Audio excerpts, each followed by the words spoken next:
la loi. Donc, nous-mêmes, comme parlementaires,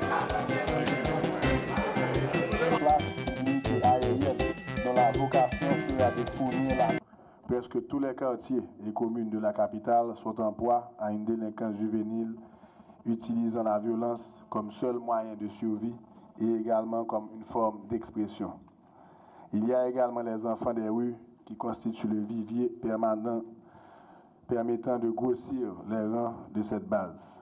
Malheureusement, le programme DDR, initié par les autorités haïtiennes avec l'appui de la communauté internationale, n'avait vu que son volet démantèlement se réaliser partiellement. Les autres volets, à savoir le désarmement et la réinsertion sociale, n'avaient jamais été poursuivis jusqu'au bout.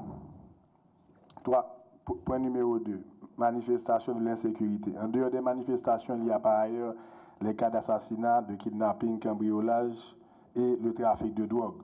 Je vous ai laissé, honorables parlementaires, un document, présentation statistique sur l'évolution des homicides en Haïti et l'évolution des cas de kidnapping. L'évolution des homicides en Haïti, on peut, après consultation, remarquer que pendant les derniers 6 mois, après une hausse de 136 homicides en mois de juillet, le mois d'août, il y a eu une baisse à moins de 100.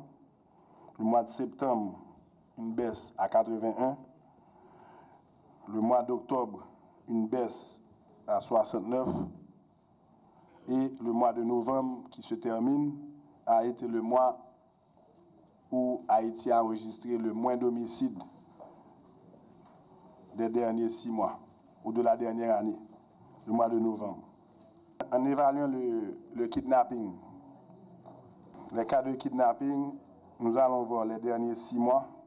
Et en rouge, vous allez voir le mois d'octobre, il y a une hausse considérable, à une moyenne de 12 à 13 kidnappings le mois.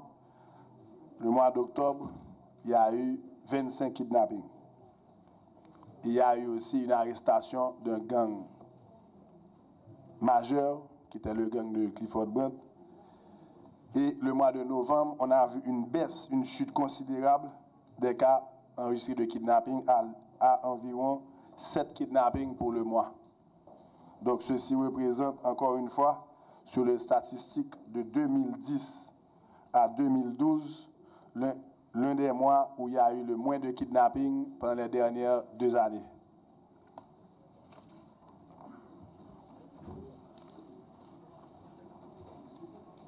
Nous avons une cartographie aussi des troubles sociaux, ce qu'on appelle les troubles socio-économiques. Donc dans les différentes zones d'Haïti, dans la zone métropolitaine, Cap-Haïtien, Gonaïve, nous avons enregistré certains cas. Donc ceci vous donne une idée des critères les plus importants qui sont les homicides et les kidnappings. Donc la tendance est légèrement à la baisse, mais ça ne veut pas dire que tout est bien. Il y a beaucoup de travail toujours à faire. Et comme vous l'avez dit, honorable sénateur, le CSPN est supposé se rencontrer une fois tous les 3 mois. Et depuis que ce gouvernement est arrivé, on a eu 22 CSPN. Donc normalement, on aurait dû en avoir 2, on en a eu 22. Ceci montre l'importance qu'on accorde à la question de sécurité en Haïti. On a eu aussi un nouveau directeur général. Il y a eu certains changements effectués dans certains commissariats. Et nous continuons à travailler pour renforcer les mesures de sécurité, les équipements de la police qui travaillent dans des conditions difficiles. Donc, face à la situation, vous comprendrez que la problématique de l'insécurité n'est pas une chose facile à gérer. Donc, nous avons pris plusieurs dispositions pendant la dernière semaine pour continuer à renforcer la police, pour continuer à travailler pour sécuriser la population. Donc, On a eu des rencontres aussi avec l'international, le représentant spécial du secrétaire général des Nations Unies, les commandements des composantes militaires et policières de la mission onusienne ont pris part aux échanges qui ont abouti à des décisions du CSPN. Globalement, il a été décidé d'accroître la présence policière sur le terrain et en particulier dans les zones affectées par le phénomène de l'insécurité dans différentes zones de la capitale.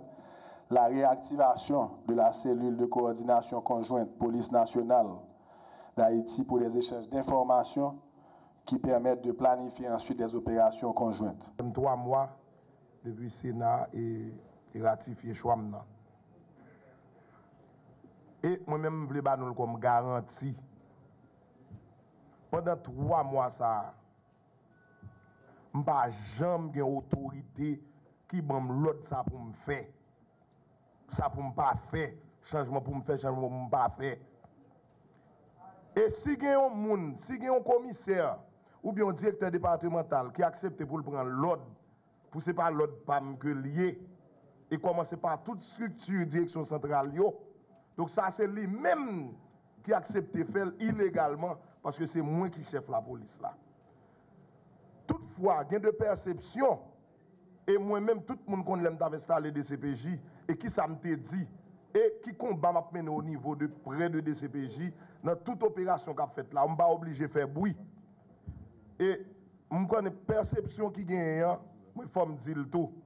Perception, c'est que le secrétaire d'État sécurité publique là, son monde qui aime parler.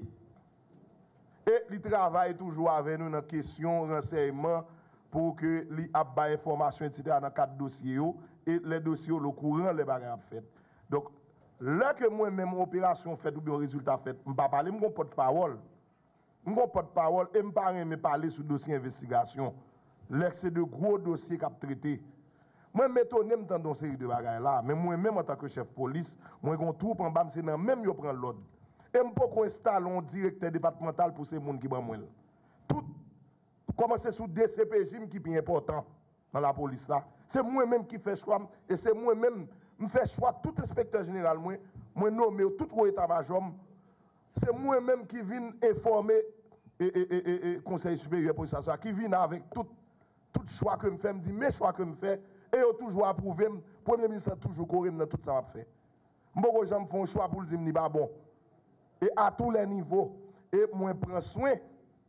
Je pense que conseil de bagaille et l'autre chef policier là, il a une stratégie parle, il a un dispositif parle. Moi-même, je agir par émotion. C'est comme si son équipe moi gagné, m'a regarde comment elle a évolué. Je dis à des changements m'a opéré.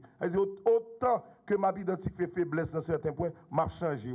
Et au niveau direction départementale et au niveau zone métropolitaine, m'a avancé avec soin, sans passion, sans question moun pas, m'a évalué tout le monde, ça qui travaille m'kembe, ça qui pas capable de marcher dans la politique dans ligne moyen que me voulais bailler et que ça ne débat. Mais je pense que question doute ou bien honorable sénateur Moïse et soulevé jusqu'à présent pas besoin parce que moi-même j'étais un directeur général qui a fait travail que nous pour me faire. Je ne vais pas aller retourner la presse pour nous connaître que nous avons autorité. Je n'ai pas besoin de montrer nous ça, c'est dans le cadre de travail la police à montrer. Merci. Relative à la question, combien de monde qui jugent pour kidnapping, c'est même j'entends question moi-même qui dit combien de monde qui jugent pour homicide, combien de monde qui jugent pour meurtre, combien de monde qui jugent pour vol. Non, écoutez. C'est important.